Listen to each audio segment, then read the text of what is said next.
Narito na po ang episode 46 ng Magandang Dilag, araw ng Martes, August 29, 2023. Sumalubong agad itong si Luisa at sabi niya, Attorney Eric, nandito ka pala.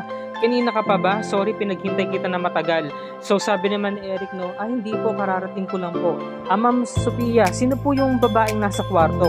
Sabi niya, hindi ba nasabi ko na sa'yo before na may sakit ang staff ko. So habang nagpapagaling muna siya dito, dito muna siya sa bahay ko. So ano ba sadya mo dito? Sabi ni Attorney Eric, Ma'am Sophia, pasensya na po pero dediretsahin ko na kayo.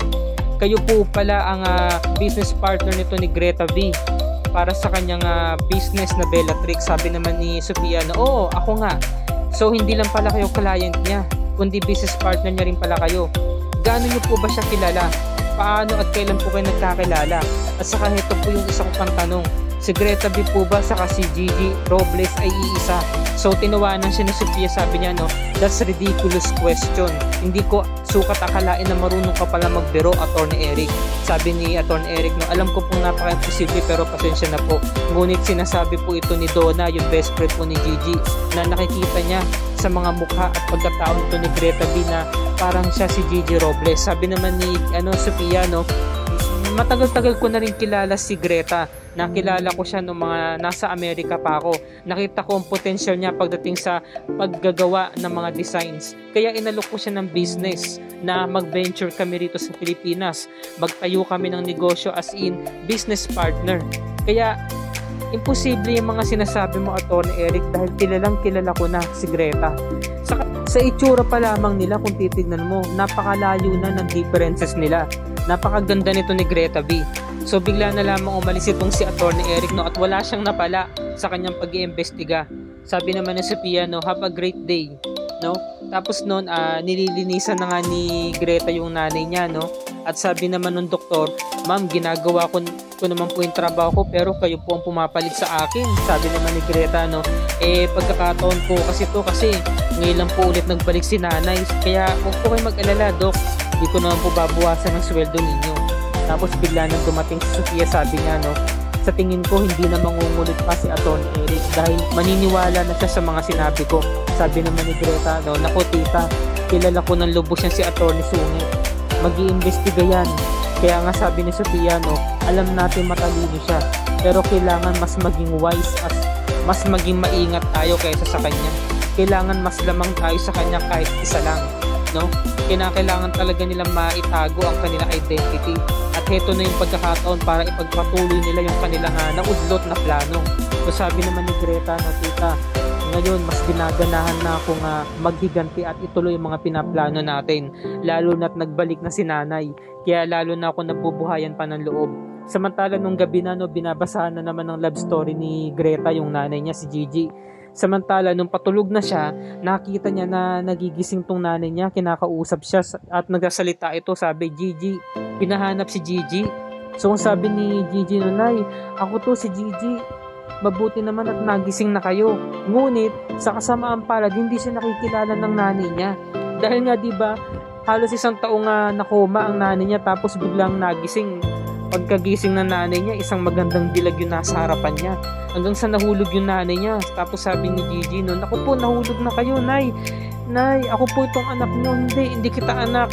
Umalis ka rito, nasa si Gigi, ilabas mo. Nagwawala na si Luisa hanggang sa dumating na ngayong mga doktor. Pinagtulungan siya, sabi niya, sino kayo? Nasaan ako? Kakampi ba kayo ng mga kalaban ko? Kakampi ba kayo ni Magnus?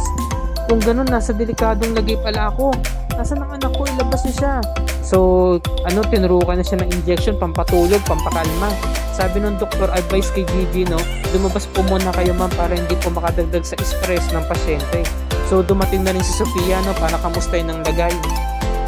Umiiyak po si Gigi at sinisisi ang sarili niya. Sabi niya, tita, kasalanan ko naman po kasi nadala po ako ng pagka-excitement ko. Sana pala nakapagpaliwanag ako ng maayos kay nanay. Sinabi ko na sana ang totoo na nag-under ako ng surgery kaya nag-iba ang mukha ko.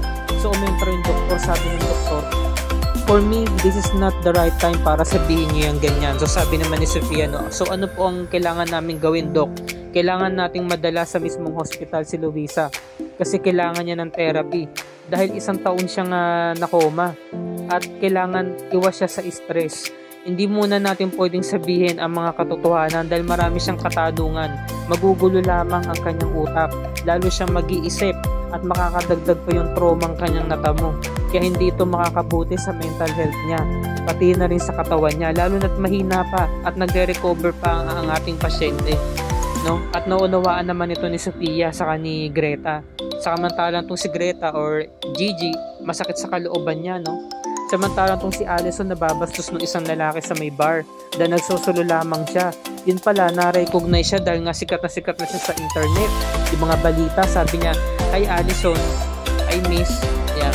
Di ba ikaw to, yung nasa internet? So, ikaw nga. So, pwede ka ba? Pwede ba kitang mayaya ngayong gabi? I pay for you. 5,000, sabi naman ni Allison, no? Napaka-cheap mo naman. Hindi kita kayang i-afford, no? Sabi naman ng lalaki, no? Napaka-arte mo naman, choosy ka pa. Samantalang bayaran ka rin naman. Sige na, I pay for you. 5,000 ngayong gabi. So, nasampal ni Allison yung lalaki, no? Kasi nga, binastos siya. So, nagkagulo na. Doon sa loob ng bar, sabi ng lalaki, napaka-arte mo, ipokpo ka naman, bayaran ka ng mga babae. Nagkagulo na.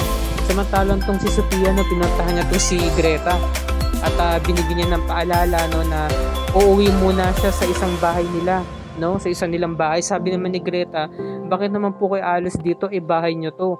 Sabi, kinakailangan ko tong gawin, kailangan kong puntahan yung isa naming bahay ni Joaquin, kasi kapag nagising ulit ang nanay mo, makikita niya ako, makakadagdag lang yun sa mga katanungan niya at magtataka siya. Kailangan itago ko muna ang sarili ko sa nanay mo. So, makakaya mo ba na wala ako dito? Sabi naman ni Gigi, no? Sa tingin ko po, hindi ko po kaya kasi kanina nga po, ang dami pong nangyari, naguguluhan na ako eh. Tapos ngayon, naalis pa ba kayo? Sabi naman ni Sofia, no? Halos 1 taon mong kinaya, no? Naghalos ganyan ang sitwasyon ng nanay mo. So, ngayon ka pa ba bibitaw? Kakayanin mo yan, Gigi. Nandito lang ako, hindi naman ako mawawala. Nakasuporta ako palagi sa'yo. Samantalang tong si Allison, no, humihingi ng racket dun sa kaibigan niyang manager na dati tinulungan niya. Ngunit wala na nga itong maibigay na racket sa kanya for modeling dahil nga sirang-sira na yung imahe niya sa publiko. Hindi, umalis na yung mga endorsement niya. Pati yung mga opportunity na wala na sa kanya. So sabi naman ni Allison, no, wala kang utang na loob, tinulungan kita. Kung hindi dahil sa akin, hindi ka magiging talent manager ngayon. Dati pinakilala lang kita sa mga kapwa models ko. Ngayon, no, talagang asikaso sa kanya si Jada, yung kapatid niya, ngunit tinataboy niya to. Leave me alone, iwan mo ko mag-isa. Hanggang sa nakatulog nga itong si Allison, no, dahil na siya lulong na siya sa alak. Pag mula paggabi, inom siya ng inom. Hanggang sa bumarog yung ulo niya doon sa may lamesa na babasagin at dumugo yung kanyang noo. Samantala to si Luisa, no, kinausap siya ng doktor, sabi, "Nay, kailangan po natin pumunta ngayon sa ospital kasi kailangan po ninyong i-therapy." Sabi naman ni Luisa, no, "Ayoko kasi baka makita ko ng mga gustong pumatay sa akin. Gusto ko papuntahin nyo rito si Gigi. Nasaan ba siya? Nakaligtas ba siya?" Sabi naman ni Greta, no, "Hi tita, ako nga po pala si Greta B. Ako po yung kaibigan ni Gigi. Ligtas po kayo dito, wag po kayo mag-alala." "Talaga ba? Hindi ako naniniwala sa inyo, kaibigan ka niya. Baka kalaban ka namin, ha."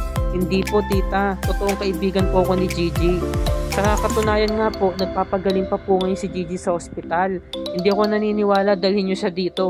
So, nangyari, kinausap niyo yung doktor na kunwari, kakausapin ng doktor si Gigi. Tumawag yung doktor kay Gigi. Ngayon, inabot yung phone kay Luisa. Kaya nagkausap sila. Sabi naman ni Gigi, "Nay," sabi ni Luisa, no, "Gigi, ikaw na ba yan? Ikaw na ba talaga yan? Salamat sa Diyos at buhay ka, nakaligtas tayo." Sabi naman ni Gigi, "Nay, pagdating po ng araw ng tamang panahon, saka na po ako magkukwento, saka na po ako magpapaliwanag. Ang importante po, magpagaling po tayong dalawa para magkita tayo sa ospital. Kinakailangan niyo po muna magpalakas, Nay, ha. Salamat po talaga sa Diyos at nakaligtas kayo. Masaya ako, Nay, kasi nakabalik na kayo." Sabi naman ni Luisa, no, "Gustong gusto na kitang makita, anak. Mahal na mahal kita. Mahal na mahal din po kita, Nay. Ano ba to? Kailan malapit na ako kay nanay? Hindi ko naman masabi ang totoo kong pagkatao." So ito yung dapat nating abangan bukas, mga kapuso. Episode 47 na tayo, no? Dinala nito ni Gigi, or aka Greta B, yung nanay niya sa ospital para nga sa therapy. Ngunit muling magtatagpo ang landas ni na Luisa sa ni Mayor Magnus. Hindi ko alam kung anong ginagawa ni Mayor Magnus sa ospital. Samantalang tong si Jada pinunta ng elite squad, no, sa Capsule X upang humingi ng tulong dahil wala na rin siyang mahinga ng tulong kundi sila na mga malalapit niyang kaibigan. Ngunit tinanggihan ito ni Blair, no? Sabi niya, no, wala na siya, hindi na siya parte ng pagkakaibigan namin, kaya pwede ba umalis ka na dito? Samantalang tong si Riley, no, nababaliw na naman, na nakakahalata na baka mayroong babae itong si Magnus kung ano yung pinupuntahan niya. Samantalang itong si Magnus, sinabi ng asawa niya na wag ka nga maging paranoid. Nandito ako sa ospital, may inaasikaso ako. So malalaman natin mga kapuso kung makakaligtas ba dito si Luisa, no? Ngayong magtatagpo ang landas nilang dalawa ni Mayor Magnus. Samantalang itong si Greta, ligtas siya dahil nasa loob siya ng pagkatao bilang si Greta V, di ba? Ano kaya ang hakbang na gagawin dito ni Greta V? Kasi siya ang anak, di ba? Siya ang malakas, siya ang savior ng nanay niya. So kaabang-abang, very intense tong eksenang to bukas mga kapuso. Talaga nga sobrang ganda ng episode ng Magandang Dilag. So wag natin itong palalagpasin bukas, araw ng Miyerkules, August 30, 2023 mga kapuso. At dito na po nagtatapos ang review and recap para sa araw na to. Kung bago ka pa lamang sa akin channel, please like this video at i-share mo na rin ito sa social media platforms. I-hit mo na rin ang subscribe button with notification bell icon para lagi ka updated sa mga episodes na Magandang Dilag and other GMA shows tulad nito. Maraming salamat sa inyong panonood mga kapuso, and God bless us all.